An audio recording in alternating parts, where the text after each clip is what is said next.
the street. There are lights in the clouds and there's ghosts all around. Hear a voice as it's rolling and ringing through me. Soft and sweet, how the notes all bend and reach above the tree.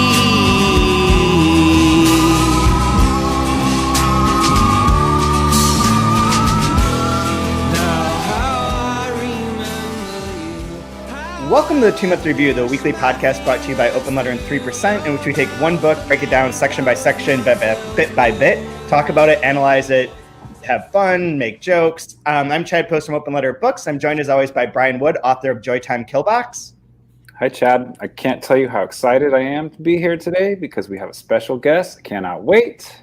This is true. And we have a special guest, Samantha Schnee, who is the translator of the Book of Anna, which is the book that we're reading for this last part of the 12th season of the 2 Month Review. And specifically today, we're going to be talking about part 4, the Book of Anna, which has no date or place and is a opium-fueled fairy tale. I'm excited to be here too. So thank you for having me today. Yeah, thank you for coming on. So how did you end up translating this book? Starting with the easy question. So back in 2005, I think, Carmen had a piece that was slated for our first Mexico issue of Words Without Borders, and the translator fell through at the last minute, and our managing editor panicked and said, this is kind of a long, complicated piece. Would you consider doing it? Because we need a really quick turnaround. So I don't have to email 10 translators who translate from Spanish to try to find one who can do it on short notice. And I said, yeah, sure. And I did it. And it was challenging. It was from Lepanto's other hand, La Otra Mano de Lepanto, okay, which kind of started our relationship. Carmen and I have worked together on a variety of different projects since then, including a screenplay, poetry, a variety of different novels, excerpts from novels, and that really came to fruition in 2014 when Will Evans decided to make Texas the Great Theft, which was Texas in Spanish, the kind of launch title for his operation in Dallas. So that was great, and this book was actually signed up with Will, but then Will had already taken before Antes, which was published, I think the year after, or maybe 2 years after. Peter Bush is the translator, and Peter came up to me at the London Book Fair, and he said, I just want you to know I've had this translation in my drawer for the last 2 decades since Carmen wrote Antes, and since I saw that Will has picked her up, I'd really like to propose it. And I said, go for it. That's amazing. So Will signed that up. And then I think through UT Dallas, he met Shelby Vincent, who was working on Heavens on Earth, Cielos en la Tierra. So when he picked that one up as well, I think he kind of just felt like, now I've got a lot of Boullosa and maybe I need to. So he released Anna, and then almost 3 years ago, I was at the Alta conference in Minnesota. Oh, wow. And I met Lizzie Davis from Coffee House Press through the speed dating sessions. Mm-hmm. And I had a couple of pages, actually, some of the pages that you guys talked about a lot last week. I took her the pages with the czar in the bathtub. Yes. Oh, wow. That it was a really, really difficult passage to translate because it had this whole, like, the airhead doesn't exist as an expression in Spanish. So it was really difficult to take what she was doing with a lot of wordplay in Spanish and make something similar work in English. So I took that to Lizzie, and Lizzie said, hey, this is really interesting. Do you have more? And I said, well, funny you should ask. I actually have the whole manuscript because I'd had a residency the year before at amazing experience. It's called Lum Bank in the north of England. It's Ted Hughes's former home, and it was donated to this Arvon Foundation, and they make it, they have residencies for writers, and this was a translator's residency. So I spent a week there, and I had already been working on Book of Anna as sample, but I finished it that week because I had this very pure week of just translating and nothing else. So I gave her that, and then that was the beginning of the beautiful relationship with Lizzie and Coffee House Press. Amazing. So that's really cool. So you were a fan of Carmen's for a while too. Yes. And you're familiar with a lot of her works. Where does this one fit in? That's one thing that I'm curious about. We talked to, on one of the weeks, Will Evans came on after we had already hung up. He had been on another call. So we talked a bit, and he was mentioning like some of the different threads that Carmen writes in. But since we haven't had anyone on here that's like really well versed in her work, especially the stuff that hasn't been translated, I was wondering if you could help fill in a bit of that for anyone who's listening, like what her kind of trajectory has been and what types of different books she's written. Okay, so she is, first of all, prolific, and I have not read all of her body of work. Isn't there like 20 novels? Yeah. I mean, technically it's 19, but it might as well be 20, right? Yeah. That's the difference. And I've worked primarily with the later novels, and they tend to be quite intertextual. So this follows in that tradition.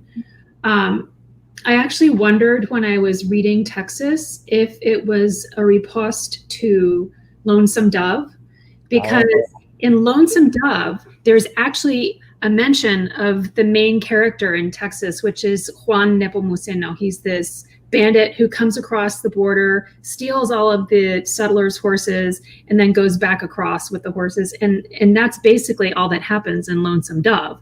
You've got the American settlers, or the Texan settlers for that short period of time when Texas was its own country, going across the Rio Grande, which they called the Rio Bravo, and then bringing the horses back. So I did wonder, Carmen, were you directly replying to Larry McMurtry and kind of writing the counterpoint to Lonesome Dove? And she said, it wasn't at the forefront of my mind, but, it was such a major cultural event in this country, not only because it won the Pulitzer Prize, but also because of the movie that, I think it must have kind of seeped into her consciousness in some way. So I think even when she's not intending to be intertextual, it just comes out anyway. Her next novel, which I started working on, which is amazing, is The Book of Eve. And it's the retelling of Genesis from the female perspective. So from the very get-go, how man was created. Eve is not created in this version. She is not created from Adam's rib. And I think that's the other strong thread that really connects me to Carmen, the strong feminist bent of her work and the idea of looking at things anew through a woman's perspective. And that's something that I think you both touched on in your comments during the previous podcast, that Tolstoy had a knack for really writing incredible female characters, but he was still writing with a very male perspective on those women, and, in a judgmental way in some cases. And I think Carmen has said, and she'll probably say it when she talks to you guys next week, that she was determined after reviewing, she had to reread Anna Karenina because she was reviewing a movie, I think, a new version of the movie that came out. And she said, I wanted to give Anna back her children because he took her children away from her. And I wanted to give her back her joy and her dignity. And, as I think you said, Chad, Vronsky is such a deadbeat. He's just, why would you throw away your life for that guy? I know. Unless you're married to a guy who's even more stultifying, like poor old Karenin, he just can't keep up with her. Yeah, it's absolutely true. So you're a fan of Anna Karenina, the Tolstoy novel, correct? I love it. It's one of my top 3 of all time. As a translator, I'm going to put you on the spot and ask, what translation of that do you prefer? Okay, True Confessions, have only read one. I haven't done an intense, like page to page comparison, but I read Anna Karenina in the Louise and Elmer Maude translation, which I think followed right after the Constance Garnett translation. And then I read War and Peace in the Peviar and Volokhonsky translation. And that translation, you know, you could say it's the book itself that I just didn't like as much, but for me, some of the magic of Anna Karenina was sorely lacking in War and Peace. It's this great story. You still get involved and you're engaged as a reader, but I think if you pull out certain lines, and I've actually heard Boris Dralich do this in a conversation with who's the great British translator of Russian. He just did Stalingrad. Richard Robert Chandler. Robert, is it Chandler? I think Chambers, maybe. Chandler? I think it's Chandler. Yes, it is. Exactly. So I've heard them in conversation at Pushkin House in London talking about comparing translations of Tolstoy. And I think you can probably find the podcast on the Pushkin House site if you happen to be bored and interested, or you want to listen to it on your bike ride, right. You know? And they do compare, they pull out certain lines and compare. And that's never really fair, you know, from a translator's perspective to compare one line to another line. But I have to say the Garnett held up so much better than the Peviar Volokhonsky translation. I mean, it comes across in English as much more convoluted, and yes, it may be more faithful, but it loses some of that magic, and you can hear it in the comparisons that they make. That's always been my sort of take too, not to shit on Peviar and Volokhonsky, because they've done amazing stuff and they're very talented. Yeah. But like, their approach is one that I respect more than I appreciate, I guess. Yeah. The one I want to read is Marion Schwartz's translation of Anna Karenina. Yeah, I would love to read that too. And it's Yale published it recently, I believe. Yeah, that's right. I would like to read it once I get through my other, 15 things that I need to read, like you. I'm not sure if you can see this, guys, but I'm on vacation, which means I brought a fucking mail bin of books. Oh, that's a literal mail bin from our office that I stuffed full of, I believe it was 32 books that I brought with me to read on vacation, in case I had some spare time. But I made it through one. Well, don't give up. But make sure you prioritize the relaxing first, because the books aren't going away, right? The books aren't going away, but that has been the relaxing part. Is I've just been sitting outside reading for hours. It's wonderful. It's I think everyone needs a reading vacation sometime.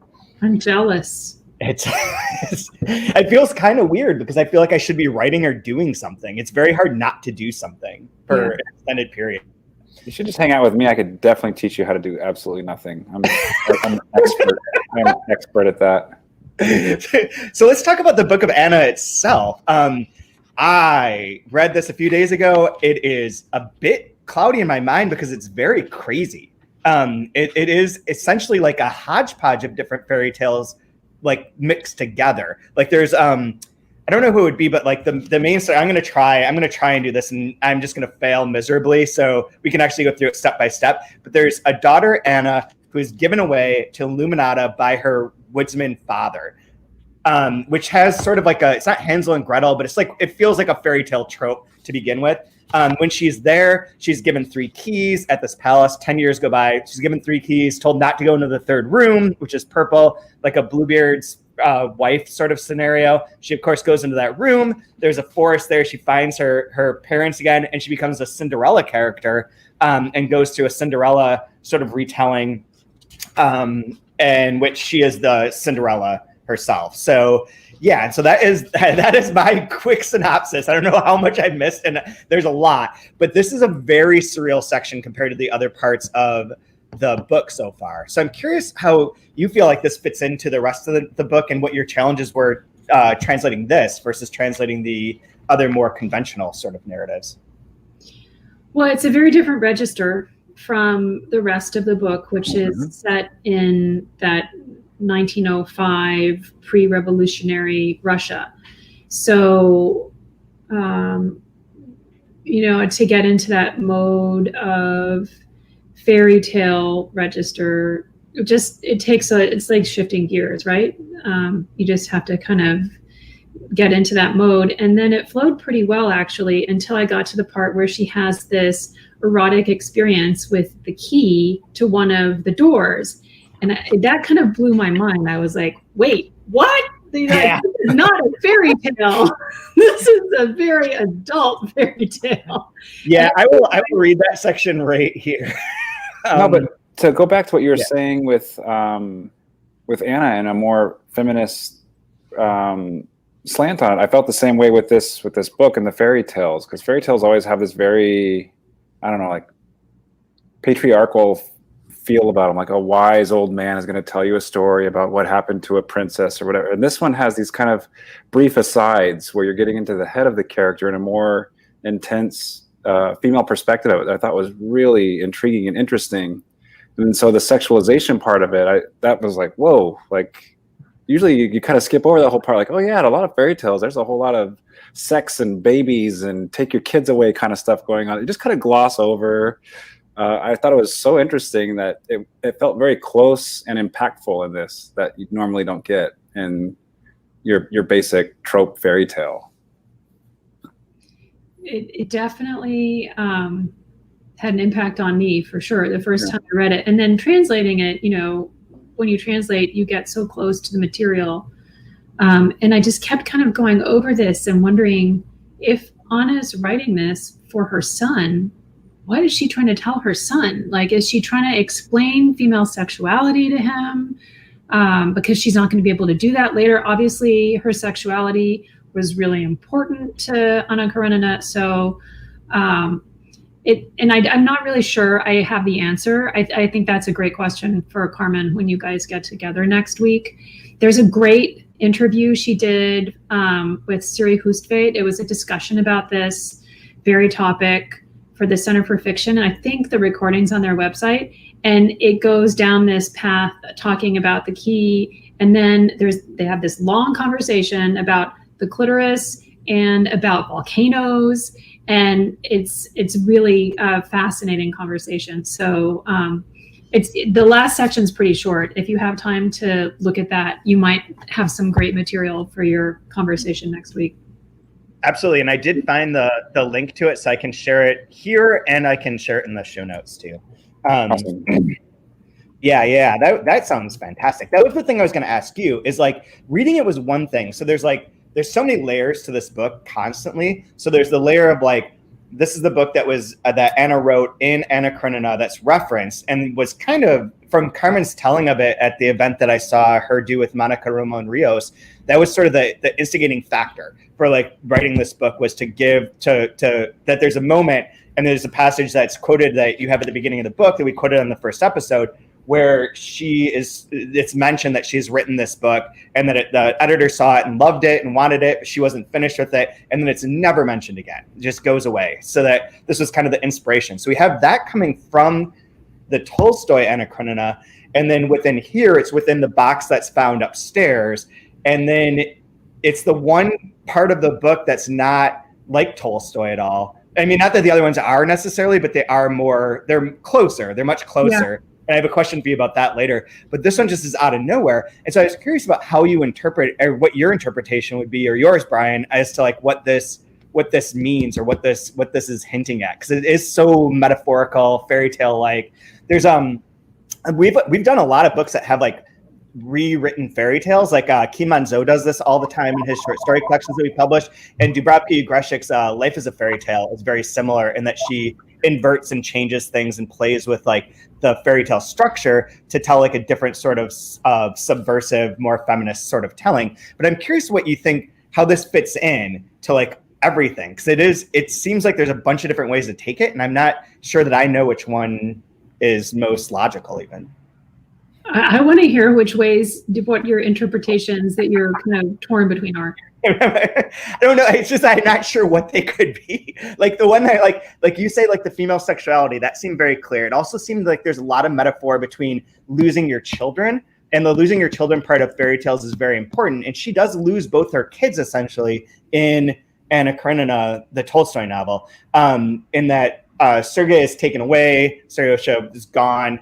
She never sees him except for like that one time, I believe, where she sneaks in and has a meeting with him. I don't think there's another time that she sees him. And then Anya is like there, but not there. She's like a baby and never really like developed, as is brought up in the first section of this book. So it seems like there's some relationship to mothering and to like the idea of like having no control over certain parts of this, and that the society is implanting that sort of control. Like her father gives away the girl in the fairy tale. There's other rules to follow to be able to retain things, but she doesn't always follow them. But then again, it's also like kind of like an opium dream. Oh, totally. And I think that's what Carmen would say, but I want to hear what you think, Brian. Starting off, I was kind of looking at it as a lens. I was looking at it through the lens of the repercussions of like the sins of the father, because in the context of all the war and the bloody Sunday that's taking place, and then this comes, and we're getting at this point in time, and then obviously with the quotes talking about how terrible it is to be a woman in one of if you're hanging out with Tolstoy too long, it's not fun to be a woman around him. There was the line on 129 that said, speaking of the huntsman, the woodsman, he's so cold inside that he can no longer think clearly. He recalls old tales of men who lost their minds because of their weapons. So I had this kind of thought of men and violence, and then there's a warning of don't feed me to your kids, it's going to ruin everything, and he still does it anyways. And then still kind of has that kind of come to Jesus moment where he tells his wife, like, yeah, I probably shouldn't have done that because, but it's already too late, like just typical dumb guy fashion, right? And then, everything is kind of the echo of that cataclysm. And so I thought it was interesting that it starts off with, again, like someone losing their mind, weapons, violence, and then the devastation and what it does to women in the after all of that. And so I kind of look at it that way, starting off. But I'd like to read it again once we finish the book. I'm going to come back to this again and see if maybe there's more. Obviously, there's more layers to it, but what else I can learn from it. One thing that I embarked a bunch of is that the names are never static. Like her name is Anna, the forest girl. Mm-hmm. They don't know her name. The naming is very important within this too. The Cinderella part was the part that I think threw me the most in terms of like it is straight Cinderella in a lot of ways. Like it doesn't really change that, and I wasn't sure what to make of that either. So tell us your reading, Samantha. You know. Okay. Well, I mean, I don't know. I'm not the author, but I know that Carmen has talked in reference to this particular section of the book a lot about the fact that it's an opium-infused fairy tale. And I think that it is intended to mirror Karenina's decline as she moves towards the end of her life to a place where she ends up jumping in front of the train. And, to me, and this is as a translator, but also as a reader, when I read this and I interpret it as a reckoning that she's going through, trying to figure out why she's made the choices she's made. Why did I give up my child, who I adore, for this soldier who made me feel sexy, but actually is kind of a horse's ass? Yeah. And now I'm kind of stuck with that. So I think she's trying to write herself a happy ending when she sets out to write this fairy tale.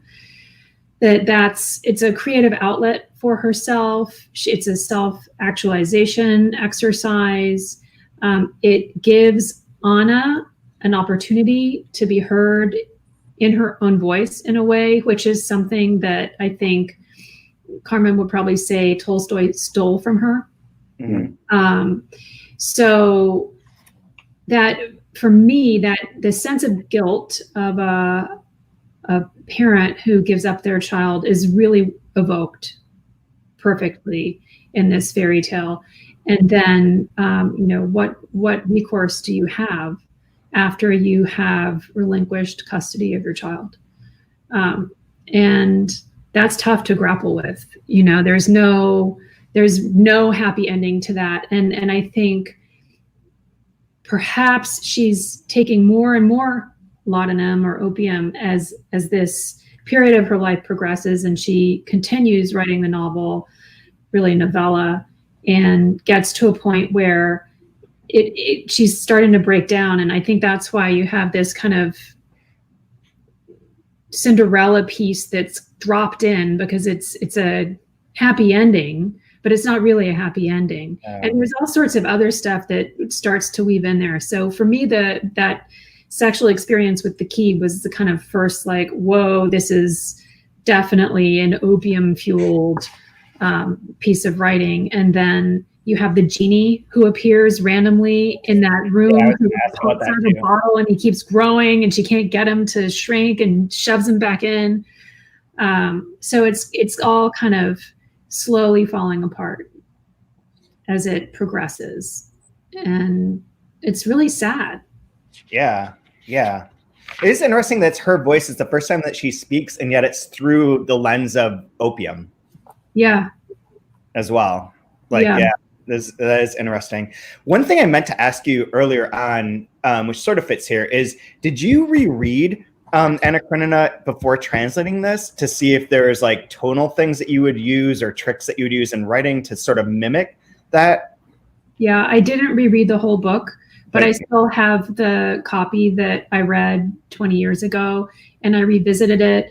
And I was looking specifically for the epigraph, for example, because I didn't want to retranslate the epigraph. I wanted to use the epigraph from one of the historical translations. And Carmen and I did talk about which translation was most appropriate to use. And we settled on the Maud, which is the Oxford World Classics edition, partly because it's pretty close in time to when the events in the book are supposed to be happening. So I figured that would have the most kind of language. You talked about this before, I think, where people are saying capital, it's I fucking love that. It's my favorite thing. Things like exclamations, really define a time. So, you can't put awesome, that you have to kind of look for the historical precedent. So I did lean on the Maud translation a bit, and I used it to get into the mode to begin translating for sure. I'm about a third of the way through my first time reading Anna Karenina. You totally spoiled the ending for me. You're telling me she dies? I didn't know. I'm kidding. Of course, I know. I know the Cliff's Notes of it. Of course, I went to college. This is a very embarrassing admission, but the Houston Chronicle has been having a Read Moby Dick in quarantine this summer, and they started out, and I mean, Moby Dick just never crossed my radar on any syllabus, not high school, not college. And I thought, well, I probably should bite the bullet. And I have to say, I was extremely surprised, pleasantly so, by how funny Melville is in that book. And I knew he was funny because I'd read Bartleby the Scrivener, which is like a tenth of the length. And The Confidence Man. Oh, I haven't read that one. Confidence Man is really good. Okay. Well, I'm going to add it to my list. I really, really enjoyed that experience. I just finished it last week. And I did complain to, the reading group was read by Nick Flynn, who wrote Another Bullshit Night in Suck City. And then the Houston Chronicle's entertainment editor. And so I wrote them, I was like, how could you talk about the fact that they all died at the end, like no spoilers for those of us who haven't read it before, because they had both read it before. And it was actually really cool to hear Nick Flynn talking about reading the book to Stanley Kunitz when Stanley Kunitz was 100 years old, and he would go over and read him passages, and Stanley would lie there in the chair with his eyes closed and just listen and smile. And that it was a really kind of moving way to think about the book. So I'm sorry, I know that but I actually didn't know that what was going to happen. Isn't Anna Karenina also one of the weird dual answer trivia questions, in that its first line is also the first line of Ardor by Vladimir Nabokov? I have no idea. I believe so, unless the 801 is reversed somehow. I think that it uses the exact same line. So like for like a Jeopardy question, if it says like what novel begins like every unhappy family is unique, or every happy family is the same, every unhappy family is unique, there's like 2 novels. Huh. I could be wrong about that too. I could be making that up. No, I believe you. There was something else I was I don't have the rest of my book with me here. I only have the section that I brought. And one question I wanted to ask one of you two to fill me in on is that there was, right before this section, the bit where there was a note to Seriosha, to Sergei, about why she wrote it, and that she wrote it once as like a moral for a boy, and then she wrote it again for herself. Is that right? I couldn't remember what that line was, and I felt like it would be helpful to know that, having read this now. I think that's correct. Brian, do you have a memory of the passage that Chad's referring to? That does sound correct. It's in the other room, and my daughter's napping in there, so there's no way in hell I'm going in there to answer that for you. Sorry. Okay. Do not wake sleeping children. By the way, I loved her cameo appearance last week. That was the best part of the broadcast. She usually is the best part. I agree. Her letter arrived, by the way. Oh, excellent. Good. But I think, Chad, I think you're correct. I think that it does say that she initially wrote it for her son. And again, I imagine that the idea being a mother who's cut off from a child, having feelings of guilt and needing that connection because they were very close. Yeah. So it's a way of trying to reach out and connect with him. And then the second time when she rewrites it, she's really writing more for herself. And again, I think that's more of a reflection of what I imagine is her mental state as she spends more and more time away from him and more time realizing what a bad choice she's made. Yeah. I agree with that. It's very depressing. It is very depressing. As most good literature is. Yeah, no shit. I just finished the Vernon Subutex trilogy, the Virginie Despentes. Oh, yeah.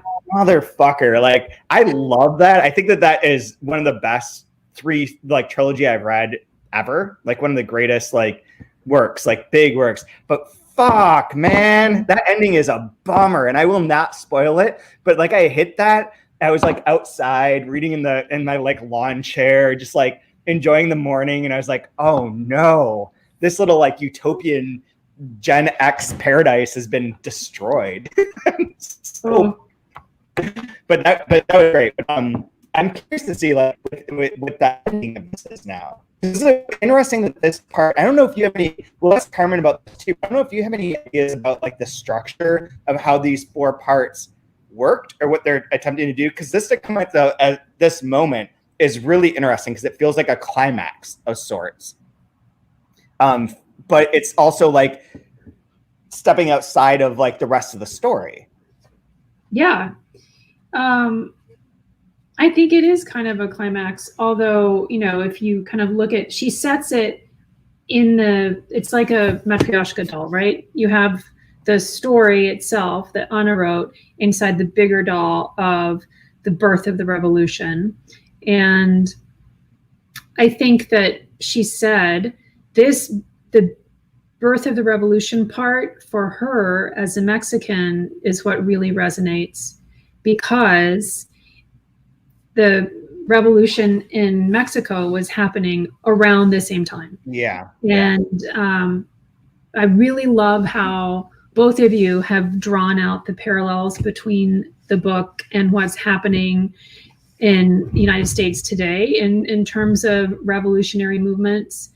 And I think it's true. I think the same things are happening in Mexico. And I imagine, I haven't asked Carmen this question, but you could, that was part of the inspiration for writing this book when AMLO was running for election and won. Of course, he's disappointed almost everyone who voted for him. But I think that the revolutionary part of the book is a kind of personal part of the book for her.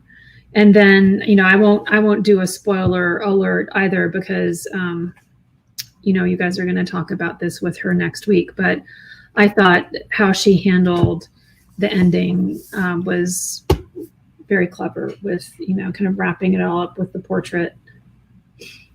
Oh, interesting. Yeah, I have a question that goes back to just your background. How did you end up becoming a Spanish translator? Are you mostly interested in Mexican literature, or because I know different Spanish translators tend to have like a different sort of focus. Yeah. Accident. I did a high school exchange program to Spain, actually, in 1987. And then I just, from that, started studying Hispanic literature, really loved most everything I read, continued throughout college, studied in Madrid. And then I think just by virtue of being in Texas and kind of closer to Mexico and attending the Guadalajara Book Fair, which is the largest Spanish language book fair in the world, it was more natural to make connections with Mexican writers than with peninsular writers. Right. Although it hasn't been intentional.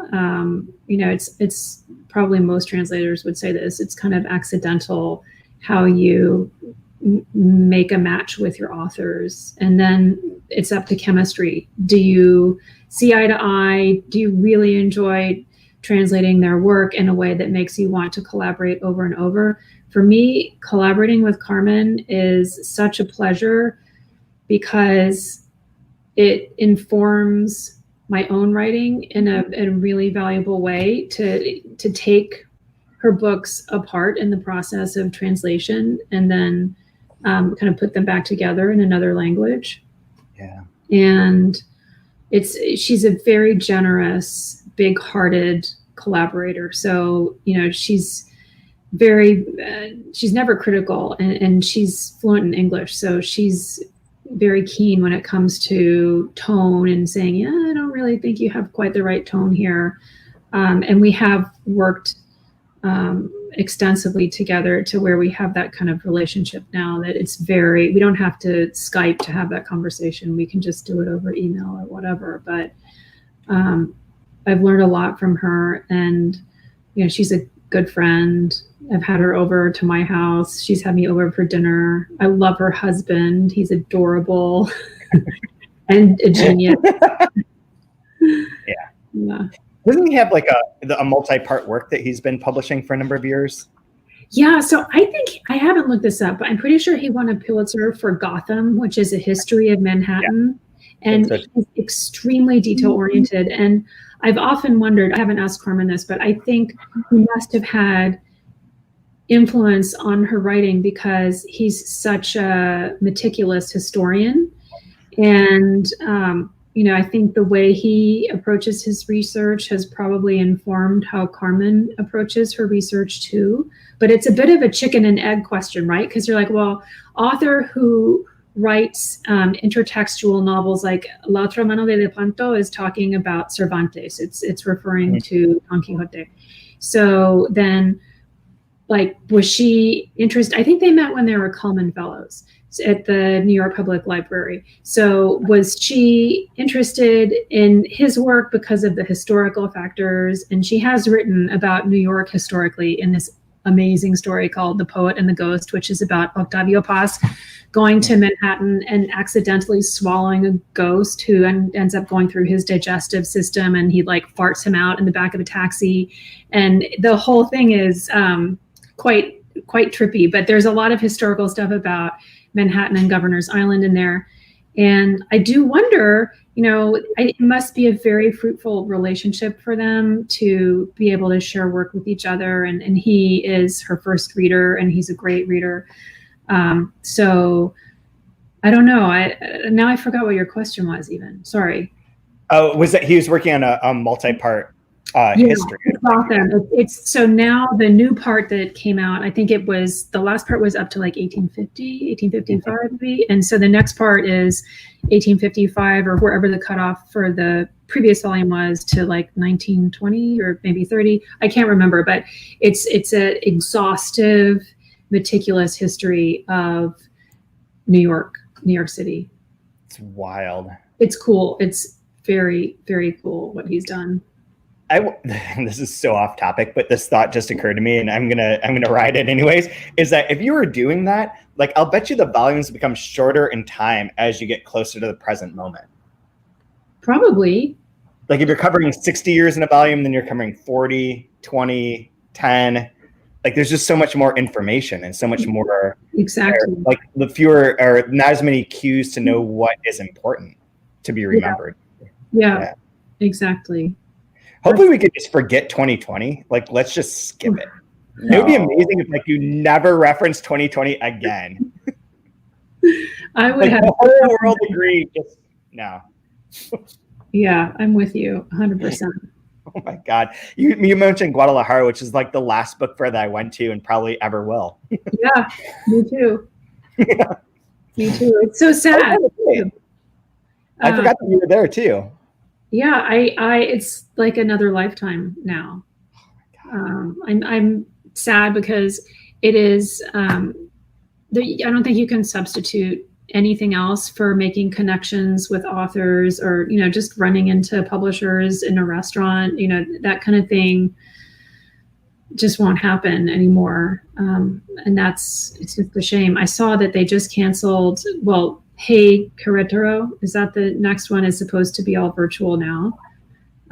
So I don't know. It seems like it's going to be a long time before we can see colleagues from other countries in a friendly, convivial way. This is convivial. I'm not saying it's not convivial, but it's just, it's more fun to have a tequila in the lobby of the Hyatt Hotel. Or a caipirinha. Is my drink of choice vacation. So there's that. That blows. It all really blows. I also on this vacation haven't looked at the news at all. So don't tell me. I think things are better now, right? Everything will go back to the real world and it'll all be better. Peachy. Just peachy. The only thing I know is that my baseball team will never play baseball again. How are you wedging this into this conversation? Please, Chad. We went nowhere. The ship went nowhere near that. You just crashed it right into a rock that doesn't even exist. What's wrong with you? That's the only part of popular culture that I understand. I just have one question for Samantha real quick before you go off and talk about things that don't matter. I was really impressed with how authentic and Russian it's felt. And trying to wrap my head around how trippy it is that you're reading it in Spanish and then translating it to English, but trying to get it an old Russian, late 19th century Russian feel to it. How the hell did you pull that magic trick off? Also, just to add to that too, that at that point in time, a lot of Russians were reading a lot of French and writing in a lot of French too. Right. And very inspired by French writers. So they're aping the French and you're aping the English version of the Russian version of the. Yeah, because the upper class would have communicated a lot in French. Yep. Huge Francophiles. So I have to say most of the credit is to Carmen on this. I think she did a lot of research, meticulous research, and you've made reference in the previous podcast to the fact that Father Capon is actually a historical figure, which he is, and I don't know whether or not the creepy detail about his 14-year-old lover who he adopted from the orphanage at the age of 12, historical detail, but I wouldn't be surprised if it is another kind of drawn from reality. So because she's doing a lot of research and weaving that research in, there's another, one of the Alexandras, I think Alexandra Kollontai is another historical character who was a revolutionary at that time. And she uses that research to create a sense of authenticity. So it's actually not that hard to translate as a translator. I'm just recreating what she's already created in Spanish. I think the harder thing for this book is actually, and maybe Chad, you can address this as a publisher who's choosing what to publish and not to publish, but I think historically, Carmen may have suffered a little bit from the fact that she's often not writing about Mexico or the Mexican experience. So, I'm a publisher on 6th Avenue in Manhattan, and why do I want to buy a book by a Mexican writer about Russia, pre-revolutionary Russia? Because why are my readers going to want to read that? Like, where's the authenticity there? Do you know what I mean? It's kind of looking to writers from abroad to, write about what they know versus what they want to write about. And I think that has probably hobbled her a little bit in finding a American publisher who will kind of stick with her through thick and thin. It's interesting. It feels like a lot of Mexican and Latin American writers in general, but Mexican in particular, have had various movements to try and reject that exact problem. Like the stereotyping, the crack movement with Ignacio Padilla and Jorge Volpi and Eloy Ros and all those writers were directly stating in their manifesto, we're not going to write about Mexico. We're going to write about wherever in the world. These stories are universal, characters universal. That's what's important. It isn't being from Mexico. But because of the success of Gabriel Garcia Marquez and Rayuela, or the Hopscotch, and all the other quasi-magical realism groupings, there was a time where publishers really only wanted that from Latin American writers and nothing else. And so to break out of it, it feels like it's always been in the forefront of the philosophical and aesthetic discussions among that set of writers. So she fits right in with that to me. And I think it's really interesting. But to the people on 6th Avenue that don't want to publish things that don't fit, they're just not imaginative.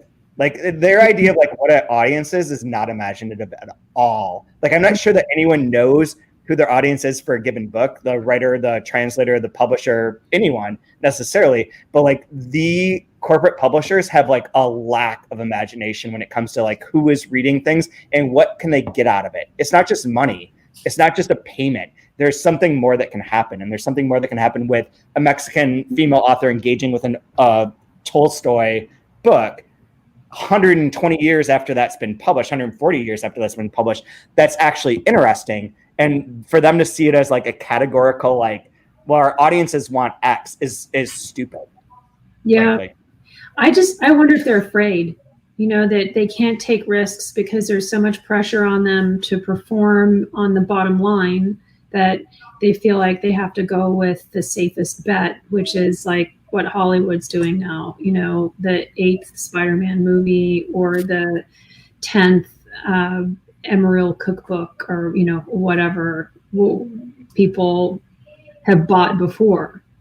Yeah. It's a very, I think it's always been like that to a degree. I think it's a human nature problem to want to stick with what has worked. Since you're involved in this in a way, my question about that is that there used to be a sense of, you go back and read about the publishers from the 60s and 70s, there was that vibe where it's oh, we have to stay in business, so we'll do this terrible diet book. FSG did all these shitty diet books to be able to stay in business, but they knew they were doing good things that weren't making money. Yeah. And nowadays, I don't know that good things that don't make money are given import. And now we're just down to a Warner Brothers Media. What is the bottom line? There's no artistic credit anymore. I have one more Karenina, guys, I'm going to go off. I haven't been thinking in like a week, and now I'm like, oh, I fucking hate publishing. Well, save some of this fire for your blog post that nobody reads. Never going to write a blog post again. Okay. Chad, you can't say that. I put it all into the last one. I put it all there. It's all there. There's always more. There's always more. So, I don't think I had another question. Is there anything else you guys wanted to talk about in relation to this section? Or do you have a favorite line that you want to pick? I think I have a favorite line. I have a favorite section. It's the kind of first creepy section. Okay. But I have to find it. It's on page 132, and it's when the woodsman has slaughtered the magical forest creature that tells him, if you eat my flesh, you're going to regret it. Yep. And then he walks home. It says he's so overcome he doesn't hear the wolves howling, the ones who ate the stew his wife threw away in the hollow during the night. They don't howl like normal wolves.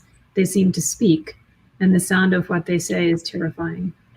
Nice. And that's kind of, for me, that's the metaphor, like, for Anna looking at her life and what lies ahead, because she shot the magical creature in the forest and she didn't heed the warnings, which, part of you, and I think Carmen would say this too, you're like, yeah, go for it, Anna. You don't have to stick with that grumpy, stodgy, old, twice your age or 3 times your age, or, whatever he is, bureaucrat, like, have a little fun in your life. But the social consequences are awful.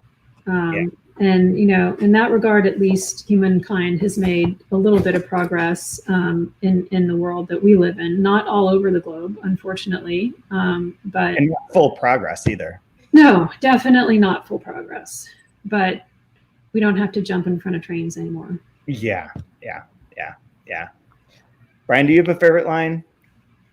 Gosh, there were several. I just really enjoy Carmen's sense of humor, that she's able to sneak in, even with all this like heavy shit. She keeps it nice and light. And so maybe this little palate cleanser on 152 in the middle of the page there. The idea of looking at his beloved slipper and finding it soaked in blood again turns the prince's stomach, which is why we must digress once more. We can't just pass by the prince's upset stomach. Much has been written about empty bellies. Not that it's made much difference. But can the same be said for the upset stomachs of pure-hearted princes? Let's make a few distinctions. It's one thing to overeat, and another to have had enough of human blood, and another altogether not to be able to look at something because you're too sensitive. The last was the case with the prince. I just love again, switching gears the way she does. It's the same thing with that bathtub. Like, you're getting to this heavy revolution, like, oh, it's all going down. And then we get to like just floating bubbles in the bathtub, and this idiot czar, like, oh, if only he wasn't in that bathtub, how things would have changed. Like, it's just, I think it's a wonderful, delightful, just showing how multifaceted she is as a writer. Very impressive. Yeah. It's a little fun to ponder what if, If only it wasn't a bubble bath. Yeah. The water's been cold. Yeah. So the line I was going to choose is like in between both of yours. It's the very last part of this. Because she's alone, Anna, the forest girl, Cinderella, the queen, tries to speak. At first, all that comes out is a rasping sound, but then her throat clears and a stream of words tumbles forth. Everything you have just read.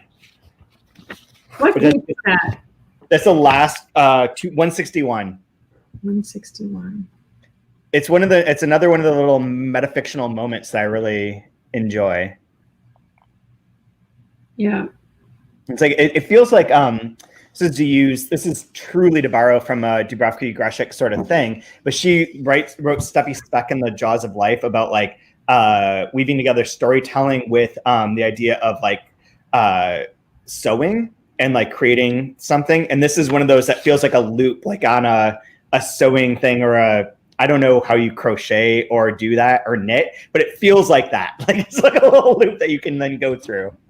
That is a really fascinating observation, Chad, because you have to ask Carmen about this next week too. Okay. She has made these beautiful hand-sewn books that are sort of homage to famous women writers, Hispanic, not just Mexican.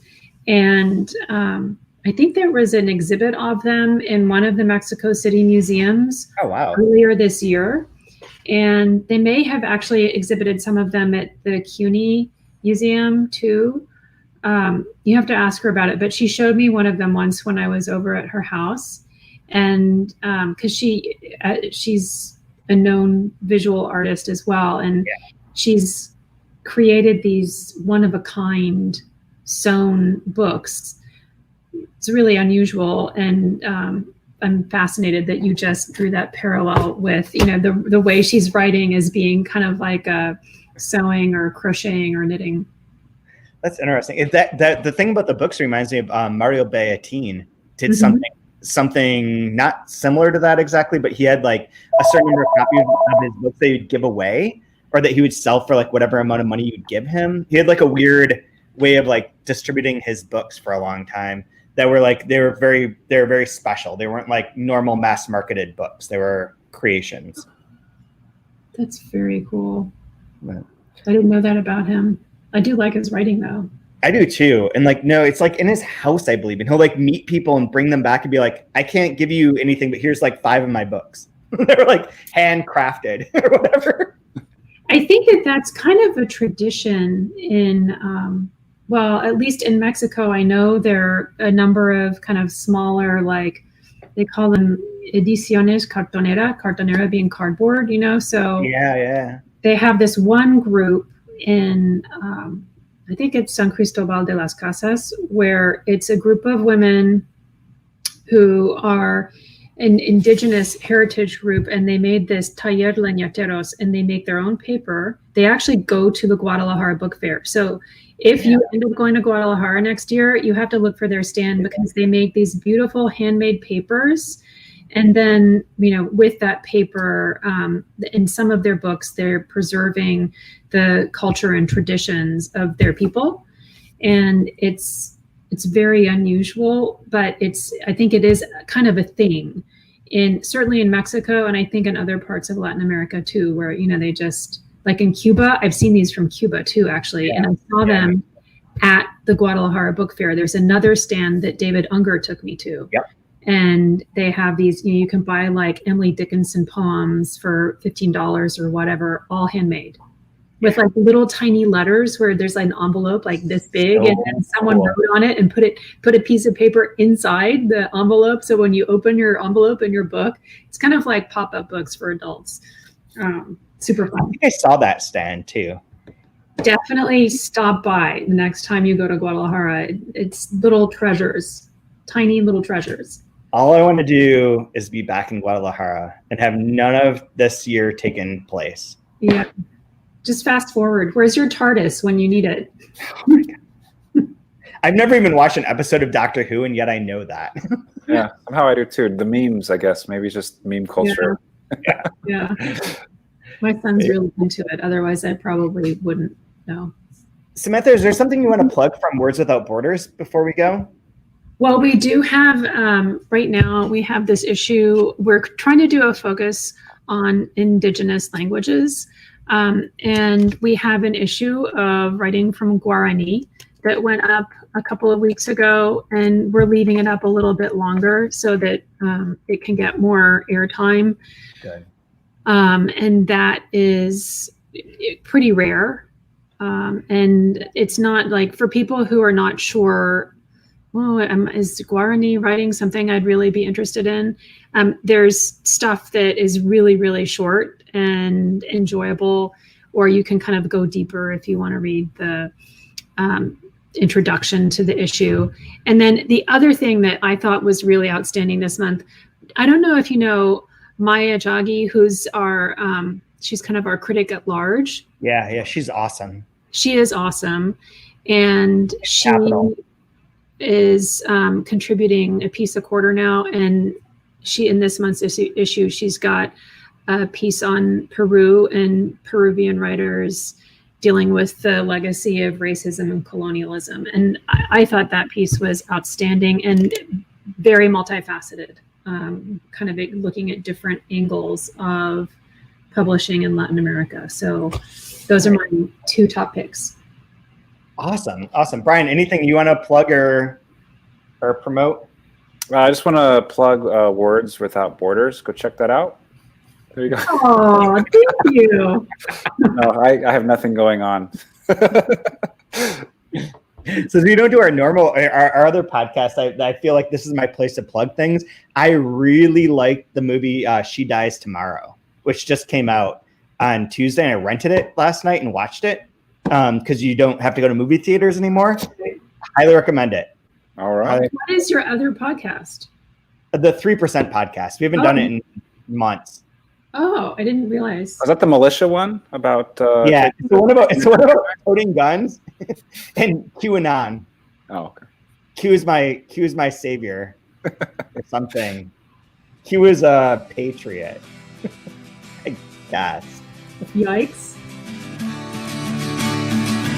What a beautiful face I have found in this place that is circling all around the sun.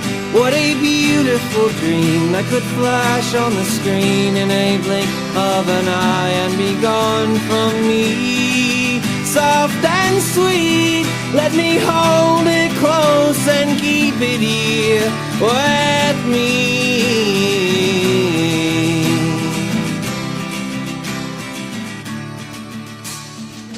And one day we will die and our ashes will fly